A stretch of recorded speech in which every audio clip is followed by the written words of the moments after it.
তুমি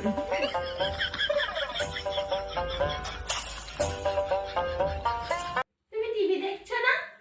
টিভি কি বন্ধ করে দেবো? কি ভাবছো এরকম? তোমার কি মন খারাপ? না, মন খারাপ না, আবার খারাপও। আমার জানিস তো বরাবর খুব বিদেশ ভ্রমণের ইচ্ছা।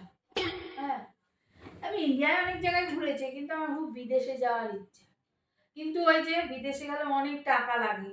এই ইয়ে করতে হয়, তোর ওই কি বলে ভিসা করতে হয়, পাসপোর্ট করতে হয়, তারপর প্লেন ভাড়া। কত টাকা প্লেন ভাড়া? অত তো পয়সা নাই। তাই আমি ভগবানের কাছে প্রার্থনা করি আমার এই পরের জন্মে যেন অপার্থিব জিনিস করে জন্মগ্রহণ করে। যেমন? যেমন ধর চামড়া করে যদি আমি জন্মগ্রহণ করি তাহলে আমি পায়ের জুতা হব। তারপরে সুতা হইলে আমি জামা কাপড় হইতে পারবো। তারপরে যারা বেড়াইতে যায় যে কি করে ওগুলোতে লাগেজ নিয়ে যায় ট্রলি ব্যাগ হইতে পারি আমি। তারপরে চাবি, ঘরের চাবি টাবি, ব্যাগের চাবি। তাহলে কি হবে বলতো? আমার বিদেশ ভ্রমণে কোনো রকম পয়সা টয়সা লাগবে না তো, না ভিসা, না পাসপোর্ট, না প্লেনের ভাড়া।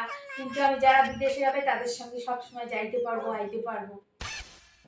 এটাই আমার এখন একমাত্র চাওয়া ভগবানের কাছে।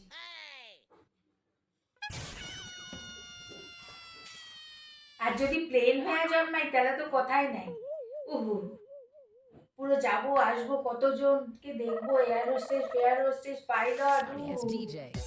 হে ভগবান, আমার ইচ্ছেটা পূরণ করো, আমার অপার্থিব জিনিস করে পাঠায়ো পরের জন্মে।